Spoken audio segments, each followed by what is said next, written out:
PSTH Pershing Square Tontine Holdings 9th SPAC warrants. How do you get them for holding the common stock? That's what we're going to be talking about in today's video coming up.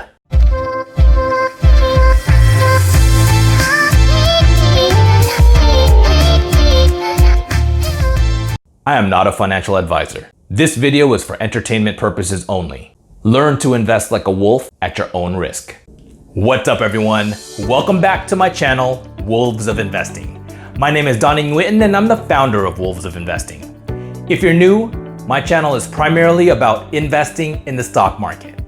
If you want to learn how to achieve financial freedom through investing, be sure to click on that subscribe button and notification bell if you haven't yet. In today's video, we're going to be talking about the Pershing Square Tontine Holdings 9th SPAC warrants that you get for holding the PSTH common stock. They're also called the distributable Tontine redeemable warrants in the S1 filing, and they have the same terms as the distributable redeemable warrants. For example, they have the same exercise price of $23 per share. And I made another video talking about all those terms, including when they can expire worthless. Be sure to check that video out after watching this video, of course. So how do we get these 9th warrants? It's pretty simple. All we have to do is hold the PSTH common stock all the way until a merger is completed. The SPAC just completed its IPO a couple months ago, and they're expected to complete their merger within 24 months after their IPO. So a merger should be completed sometime in the next 22 months. It could happen 3 months from now, could happen 18 months from now. We just don't know yet. Let's dig a little bit into the S1 filing and see what it says about these warrants. All right, so the S1 talks about the distributable Tontine redeemable warrants in several places. This is the best description that I've seen from the S1 filing. It says, first, our distributable Tontine redeemable warrants provide our public stockholders with incentives not to redeem their shares of Class A common stock in connection with our initial business combination. We will issue a fixed pool of 44,444,444 distributable Tontine redeemable warrants. Holders who choose to redeem their shares will lose the right to receive any such warrants. Public stockholders who choose not to redeem their shares of Class A common stock will share in this fixed pool with other non-redeeming holders on a pro rata basis and will receive the additional warrants that were effectively surrendered by redeeming holders. As a result, public stockholders who did not redeem their shares will receive at least 2/9 of a distributable Tontine redeemable warrant per share they hold, and a proportionally greater amount as other holders elect to redeem.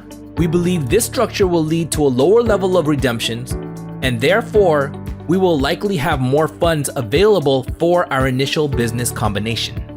All right, so now that we know what these 9th warrants are and how to get them, how many warrants will we actually get if we hold the PSTH common stock until a merger happens? Because it may not be exactly 9th warrants. It's going to be at least 9th warrants. So let's head back into the S1 filing and see what it says there. It says, the number of Class A common stock that a public stockholder must hold to receive a whole distributable Tontine redeemable warrant at the Tontine Distribution Time will depend on the number of shares of Class A common stock issued in this offering that remain outstanding after any redemptions of shares in connection with our initial business combination. To the extent that any of our public stockholders elect to redeem their shares of Class A common stock issued in this offering, the holders of the remaining such shares will receive a greater number of distributable Tontine redeemable warrants. And then it gives two examples.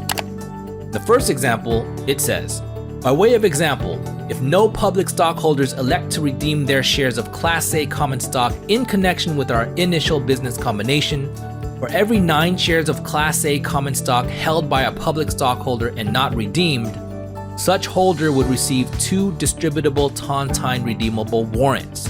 And for the second example, it says, if half of the shares of Class A common stock issued in this offering are redeemed, for every 9 shares of Class A common stock held by a public stockholder and not redeemed, such holder would receive 4 distributable Tontine redeemable warrants.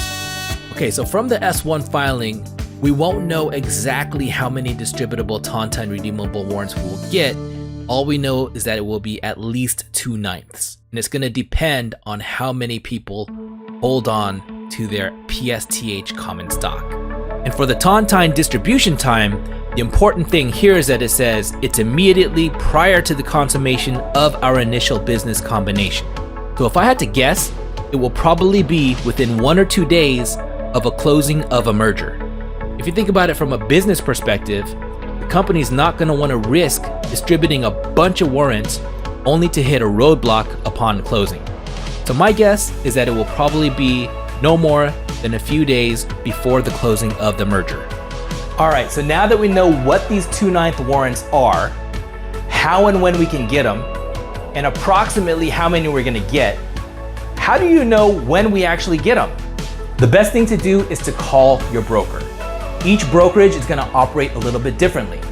So the best thing to do is to call them up and find out how they're going to distribute the warrants. All right, so tell me what you think about these 2/9 warrants. Drop me a line in the comment box. Be sure to leave a like on this video before leaving. Thanks so much for watching, and I'll see you next time.